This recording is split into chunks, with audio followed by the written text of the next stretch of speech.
Ouah, yo tout le monde, j'espère que ça va, bienvenue dans cette vidéo.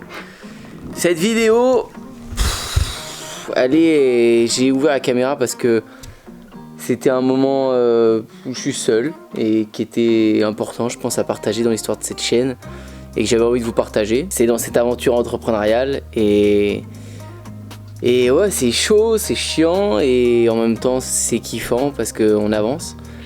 Mais c'est le moment là, il est 23 h, on est dimanche soir.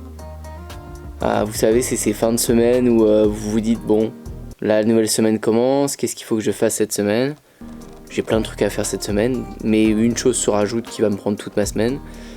Rendre le hangar, rendre les bureaux, rendre tout. Et quand je repense à avant, quand j'avais pas de bureau il y a 3 ans, bah c'est quand j'étais chez moi, j'étais encore pas un petit, mais dans ma tête j'étais un petit quoi dans l'entrepreneuriat. Et c'est comme si vous voulez, j'ai l'impression de dire allez, je retourne chez mes parents pendant quelques mois pour pouvoir mieux reprendre derrière. Parce qu'il y a un projet derrière, bien sûr, c'est on rend pour pouvoir acheter et faire un truc plus grand.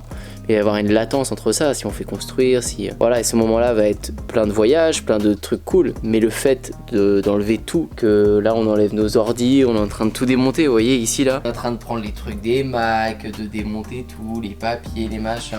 Va falloir enlever tout ça, mettre ça chez moi, refaire un nouveau bureau. Alors à la fois, ça m'enchante vraiment d'avoir un nouvel espace, avoir un nouveau bureau chez moi et tout, je vais faire un truc trop bien. Mais à la fois... c'est triste, c'est une ambiance qui est chiante en fait, quand tout s'enlève et tout. Alors on peut le voir du côté positif, mais on peut pas s'empêcher, enfin moi en tout cas je peux pas m'empêcher de voir un peu le deuil de cet endroit quoi. Et voilà, c'est comme ça, je voulais vous partager ce moment, qui est pas du tout un moment où je demande de la compassion ou autre, hein, c'est juste je vous partage le moment présent quoi. Et au final si ça se passe comme ça, c'est parce que tout a bien roulé, tout a bien avancé, mais on a besoin de plus. Pour Roi, il y a besoin de pouvoir produire des modules en plus grande quantité avec des machines qui vont prédécouper les choses pour qu'on puisse envoyer les rampes directement prédécoupées chez les gens et qu'on passe plus notre temps à être chez les gens à les construire. Pour Antoine, c'est de pouvoir développer des bureaux de coworking et que vous puissiez, vous les entrepreneurs qui sont motivés, venir auprès de moi et que je puisse vous guider en direct aussi. C'est de pouvoir développer encore plus le skatepark, faire une salle de sport, je kiffe tellement le sport, ça fait partie de ma vie, c'est un truc de ouf donc... Une énorme salle de badminton, du skate, du surf, enfin voilà, faire un truc de dingue quoi. Donc ça me fait kiffer, mais ici est très marquant, c'est l'événement le plus marquant de toute ma vie ici, ce hangar. Dans ma tête, il y aura pour l'instant rien de plus fort que ça. Sûrement qu'un autre gros projet va venir un peu éteindre ce qui s'est passé ici, même si ce sera toujours dans ma tête, c'est le premier en plus. Mais le jour où on est arrivé dans ces locaux, avec le camion, je m'en souviendrai tout le temps. Chantier de l'extrême, tout ça, tout ça, tout ça, tout ça, tout ça... Et tout ça en haut, partout. Je vous laisse deviner ce que ça va être. Et ça va être le chantier. Le jour où on a commandé des pizzas dans ce hangar et on était là en train de jubiler à l'idée de faire tout ce skatepark, ça paraissait dingue, c'était un rêve de gosse quoi. Et maintenant le skatepark je l'ai et je suis sincère avec vous, je le skate même plus trop quoi. Je skate un petit peu toutes les semaines.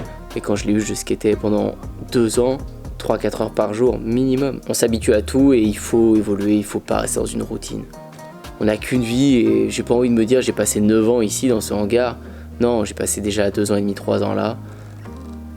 J'ai les moyens, je peux et j'ai bien évolué pour pouvoir passer à un truc plus grand, un projet à moi, où je loue pas, où j'achète. Bref, il faut que je fonce. Allez, je suis désolé aujourd'hui, je vous parle de moi, de l'avancée, mais peut-être que... Et j'espère que ça vous plaît aussi. Parce que c'est dans les prochains bureaux que je vous ferai des petits tutos marketing, que je vous coacherai, que je vous aiderai. Et en attendant, je vais continuer de le faire bien sûr depuis mon bureau chez moi. Mais on ne doit pas avoir peur de bouger un truc qui nous plaît ou qui marche. À chaque fois que j'ai changé ma routine qui fonctionnait bien, à chaque fois, ça a marché. Faut se faire douleur sur le fait, mais après ça porte ses fruits.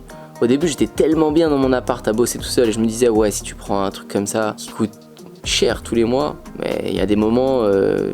tu vas peut-être te noyer par tous ces loyers qui tombent tout le temps et tu vas pas réussir à t'en sortir et quand tu vas partir en voyage, tu vas payer dans le vide. Au final, non, ça m'a forcé à avancer, ça m'a fait passer à un autre cap dans mes entreprises. Et maintenant, ce cap-là, je l'ai atteint et quand j'enlève le poids de ce hangar, mon entreprise, elle tourne encore mieux parce que je donne des dizaines de milliers d'euros par an à ce hangar aujourd'hui. Donc on peut aussi le voir comme ça et tout est bon à prendre. Regardez ce qui est bon à prendre, il faut pas avoir de regrets et je peux vous dire que heureusement que j'ai pris ces bureaux et ce hangar il y a 3 ans, parce que si j'avais pas vécu ça, mes regrets auraient été forts. Je vais vous tenir au courant de l'avancée du déménagement parce que mes semaines vont être divisées entre déménager ici et m'occuper des coachings en marketing. En ce moment je suis à fond sur vos coachings pour vous aider, donc je vais bientôt vous en reparler. Ça fait longtemps que j'ai pas lancé une nouvelle offre et je vais pas en lancer de nouvelles spécialement, mais mon format de coaching va un petit peu évoluer. Je vais le passer au niveau que je pense le meilleur. Je pense que ça va beaucoup vous plaire, mais je veux être sûr de pouvoir assumer ce que je vais dire, ce que je vais annoncer. Je suis quasi sûr que ça va le faire, mais il faut que je me projette et que je teste avec 2-3 personnes. Dès que c'est ok, je vous en parlerai et vous pourrez postuler ou vous pourrez foncer avec moi si vous le souhaitez. Ma question pour vous dans cette vidéo, c'est quel est votre plus gros projet en ce moment? Qu'est-ce qui vous attend dans les prochains mois, les prochaines années, ou qu'est-ce que vous êtes en train de faire en ce moment? Peut-être un projet immobilier, peut-être vous ouvrez, je sais pas, une boutique, n'importe quoi. Dites-moi ça dans les commentaires, j'aimerais bien voir ce que vous faites en ce moment. Et n'oubliez pas de liker et de vous abonner si vous avez kiffé cette vidéo. Et moi je vous dis à très bientôt pour une prochaine.